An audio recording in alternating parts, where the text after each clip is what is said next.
Magic in fiction, especially video games, often has a heavy lean towards combat. You don't often hear about people using fire magic to bake bread or ice magic to chill their drinks. Skyrim has an exception in Arniel's Convection, a gout of flames that comes from your palm, which does as much damage as pizza burning the roof of your mouth. Even the guy who gives it to you, Arniel Gain, warns you it's not meant for combat, instead being used to heat up Dwemer convectors. But what if you didn't heed his warning and instead asked the age-old question, can you beat Skyrim with only Arniel's Convection? The rules are as follows. I'm only allowed to use Arniel's Convection to damage enemies. Since you almost have to do the entire Mage's Guild questline to get it, and it only does 1 damage so getting it early wouldn't unbalance things, I'm allowing myself to add it with the console. It's literally worse than the flame spell you start out with. I'm also not allowed to recruit any followers to fight for me. I suspect this run will require me to stack every bonus I can to succeed, and also wear my patience very, very thin. Now, with all that aside, let's begin. For my character, I choose a male Breton and try my best to make him look like Arniel Gain himself, then set his weight slider to maximum, thus creating Arniel Gains.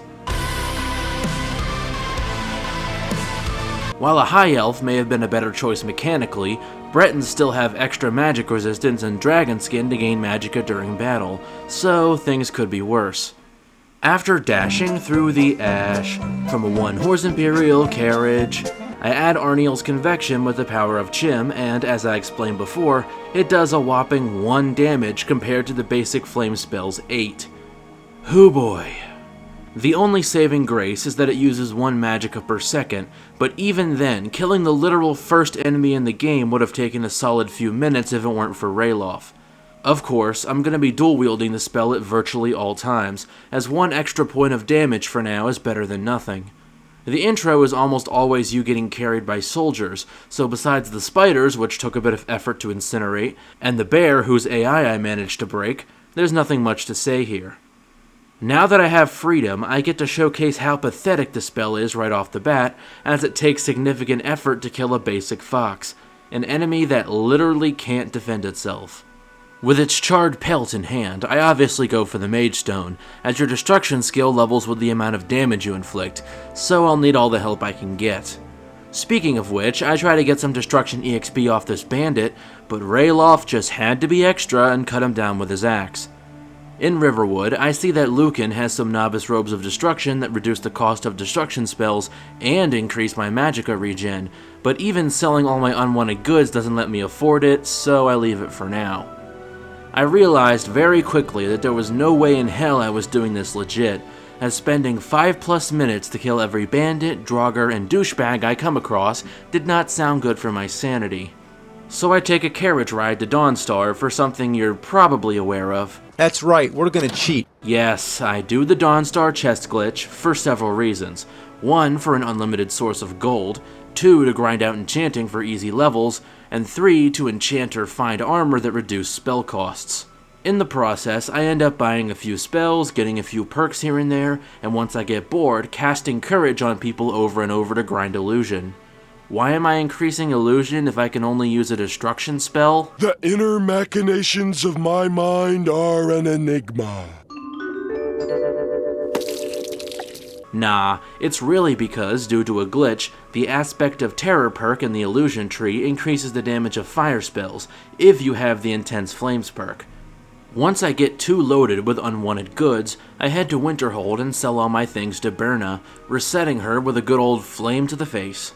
I also enter the college in hopes of finding a destruction trainer, and have to summon a flame waifu in the process, but since this doesn't damage anything, I don't fail the challenge.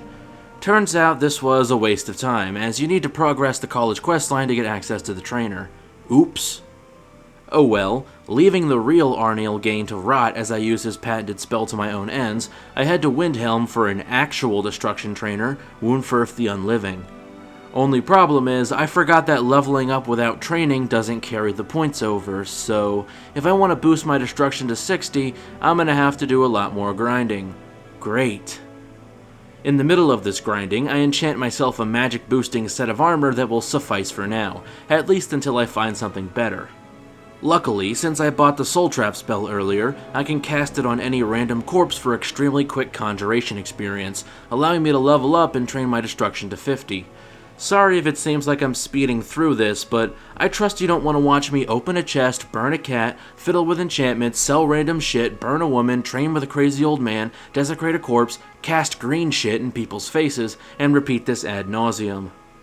I do tip my toes in Bleak Falls, but upon seeing my abysmal damage output is still very much abysmal, decide it's better to complete my build first.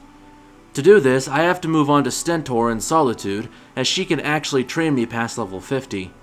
Combine this with a destruction skill book I found in the Quiet Kid's house, and that's enough to get 60 destruction, unlocking the second rank of Intense Flames. I also got Aspect of Terror, Dual Casting, Impact, and a few other restoration and heavy armor perks to keep me alive. Truth be told, I had the difficulty set to Adept this entire time and was planning for it to stay that way, but after seeing how little damage I was doing, you bet I cranked that sucker straight down to Novice with no regrets. Trust me, it didn't help much.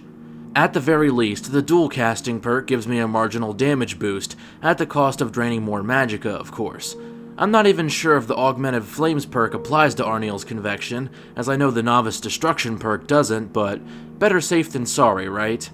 The first few rats in Bleak Falls go down rather quickly due to being, well, rats, but the same cannot be said for the spider. I had to stand there and hold down the cast button for a mind-numbingly long time for it to die. Its poison spit doesn't even come close to threatening me, so it's not like it was hard, just boring in a uniquely corrosive manner. Anyways, Arvel the Swift becomes Arvel the Dead, and I encounter some odd behavior where my spell does a huge amount of damage at first, then drops off to almost nothing. This happened multiple times, and I'm not sure what was causing it, but it was a welcome surprise indeed. The rest of the Draugr I mostly kill with traps to save time, and I figured that since my leveling spree is over, I may as well spend the perks I've been hoarding, like, ironically, a dragon. The bad part of leveling up so much is that enemies begin to spawn as higher level variants, while my damage has only increased a marginal amount. While I was able to get a frost troll to kill this Draugr white for me, I then had to deal with it, and while it may be weak to fire, that doesn't matter much when accidentally touching a hot stove would do more damage. By getting it confused by the geometry, I managed to eke out a victory, with the rest of the dungeon being pretty easy due to the abundance of traps. Even the Draugr Scourge Lord, which would normally be a nightmare with this spell, gets cut in two almost immediately. With a few more bottles of acetaminophen downed, I test my mettle against the dragon attacking Whiterun. This wasn't a very good judge of my power, however, as the guards in Irileth almost certainly did 90% of the work. Without missing a beat, I fast travel to Windhelm to begin my pilgrimage to the old men who yell at clouds. Nothing much happens on the way except for this giant flinging a saber cat into the next Kalpa. The same thing can be said about High Hrothgar, as I just run past all the enemies on the way up, do some target practice, give myself whiplash, and go off to return the horn of Jurgen von Strangle. It's here where my dragon skin power comes in handy for the first time, as due to the low cost of Arniel's Convection, absorbing spellcaster's magicka allows me to attack for as long as I want. Still, the ones inside end up being too hot or cold to handle, so I let the Draugr and them fight as I make a tactical retreat. Picking up the Become Ethernet shout, which will prove invaluable later on, I make Spider barbecue and find out the horn has been stolen by Belle Delphine. She wants me to prove I'm a Dragonborn by slaying a dragon, as if there aren't several Whiterun guards who could stand witness to that fact, but I reluctantly oblige her request. Thanks to her help, the fight with Salaknir goes relatively smoothly, as she can distract the beast while I heal up. After making the dragon burn to ashes, once in body, once in soul, Delphine comes up with a scheme to get me into the elf Nazi headquarters. The Thalmor, when the enemies start really ramping up, as it takes a lot more time to slow cook them than anything else I've faced so far. Luckily, they don't do much in the way of damage, and my dragon skin power makes their mages more of a liability than an asset. I also get the well-fitted perk to reduce the damage they inflict even further. With enough strafing around and healing at the right moments, it is doable, but my god does it make me want to down shots of Drano. And you know what? I want you to suffer with me. So here's a little time lapse to get a taste of what I had to go through.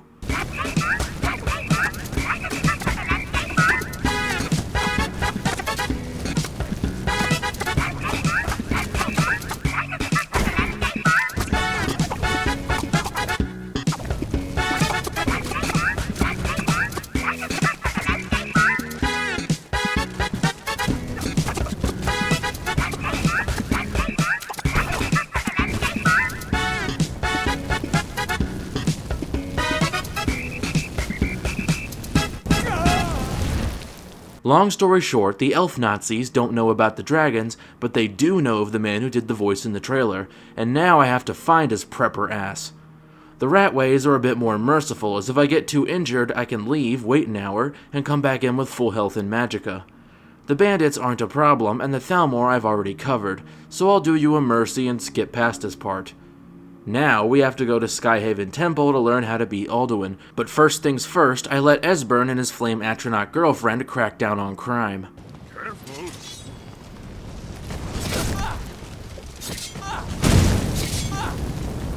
I was just getting warmed up.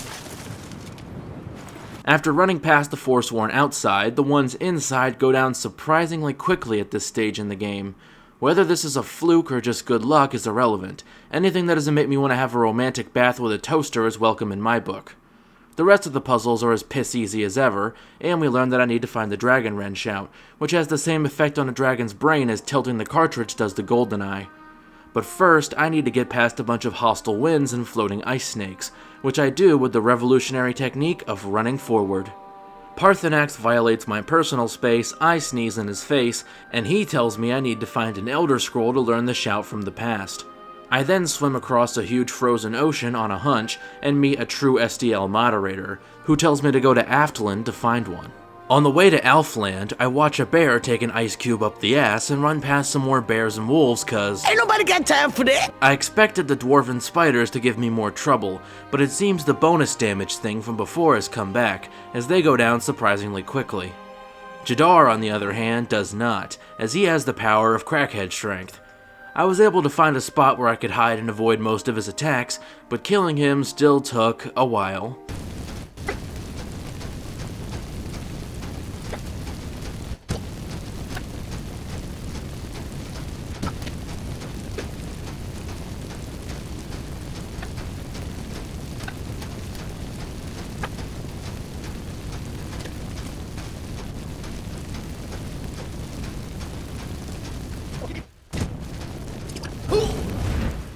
As for the marble people, they take a lot more punishment to turn into slag, sure, but some handy oil spills come in clutch. Like usual, I use Become Ethernet to skip most of the Falmer, and kill the rest using their own traps. The Dwarven Centurion sounds like a nightmare, but due to his slow and easily telegraphed attacks, and the fact he can't change the direction of his steam breath once he uses it, he's kind of a joke if you just keep moving. Sometimes he'll even interrupt an attack that was gonna hit you with his steam breath, which is always welcome as it's pretty easy to dodge. The only thing he has going for him is raw damage and health, so it does take a lot of waiting for magic to come back and using healing spells when I get sloppy. After an arduous battle, however, he goes down, and I get nothing for it except a hollow sense of accomplishment. Again, like usual, I run past everything on the way to Tower Mazark, press some buttons, and before you know it, I have the receipt of all creation.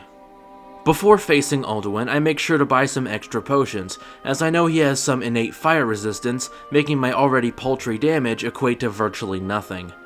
Parthenax carries me hard at first, but once he goes down, he stays down, so I have to prepare accordingly. I use Stoneflesh and Dragon Skin along with healing spells to ensure I don't die or get to low health where he can perform a kill move on me.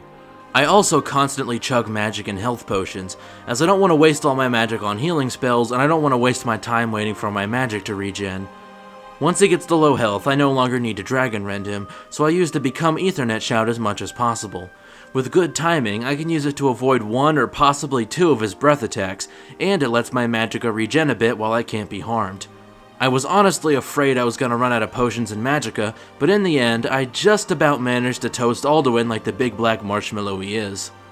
After buying some more potions, I negotiate a peace council, which I will now cover every part of in excruciating detail. First, I walked out of Angeline Aromatics. Then I walked to Castle Door. Then I walked inside Castle Door. Then I talked to General Tullius. Then I walked out of... Oh, come on! You deserve to suffer like I did! Anyways, my plan for Sovngarde was to run past all the Draugr so they'd all clump up at once, at which point I would hide in a corner where they couldn't reach me and toast them to a crisp. Well, that didn't work. One, because they had archers that could get me from behind cover, and two, because I really just didn't have the patience. I end up running through most of the dungeon aside from killing some spiders. That is, until I come to the Draugr Scourgelord you have to kill to progress. Luckily, I was smart and didn't waste the oil traps on the lesser Draugr, so doing so is a piece of cake. The Dragon Priest also unsurprisingly gets run past, and now I have to fight Grognak the Barbarian's Nordic cousin. This actually wasn't as hard as I expected, as I could outrun and juke his attacks pretty effectively, and they didn't do much of that damage when they connected, all things considered. With him charbroiled, I finally face off Alduin once and for all. After drinking all the potions I've been hoarding, I get Sun to join the fight by making a meteor bounce off his pecs. Sun is a complete monster with his battle axe, taking chunks out of Alduin's health bar with each strike, so this was less of a battle and more of an execution. I make sure to melt Alduin into the Aether so he can't come back, finishing the game and proving that yes, you can beat Skyrim with only Arniel's Convection. Thanks for watching, and if you enjoyed the video, like and subscribe not to miss content like this in the future. If you didn't enjoy the video, dislike and give constructive criticism so I can improve. Also, leave your ideas for new videos in the comments. You can also support my Patreon or become a channel member to get shouted out and make your ideas for new videos more likely to become a reality.